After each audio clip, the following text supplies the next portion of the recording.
Habari nyingine ni habari ya DC Mwijaku.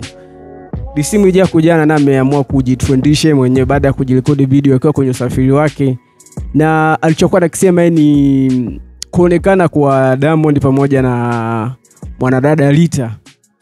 Tunafahamu mwanadada Lita hivi karibuni ametrend na video ambazo zilisambaa akiwa na Diamond wakiwa kwenye mahaba, na mambo alikuwa ni mengi sana, lakini DC Mwijaku yeye akasema kwamba ile juzi walionekana wakiwa pamoja usiku, na hatuelewi kama kuna ukweli wake, lakini Mwijaku ndo anajua, maana yeye huwa anakiamua kulitrendisha jambo lake basi analitrendisha, na hakuna aliyekuwa anajua ukweli wake mpaka sasa hivi kama ni kweli ama sio kweli. Lakini kama unavyojua Mwijaku ni mtu mshakunaku sana. Hem, tumsikilize pia Mwijaku chakuwa anakisema. Ndugu yangu Mwambino,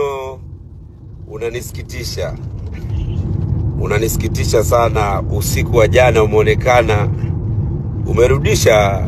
umerudisha majeshi kwa katoto kale. Unamchanganya mtoto wa Kizanzibari sasa.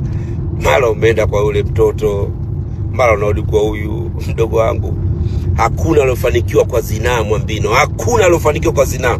Moja kati ya vitu vitakufanya uwe masikini Mwambino, nisikilize.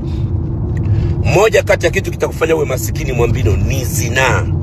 Hakuna mzinifu ambaye alifanikiwa kwenye maisha. Mimi hapa ninayekwambia, mimi ni kaka yako, nimekuzidi kila kitu. Hakuna aliyefanikiwa kwa zinaa. Fuatilia maisha ya Kaumulutwi. Mungu aliinua ile nchi, kizazi kile akakipindua kichwa chini miguu juu.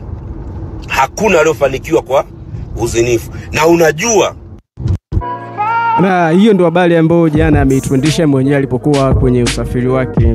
Hakuna ukweli wowote kujua juu ya jambo hilo, lakini kama unavyojua Mwijaku hano mambo yake.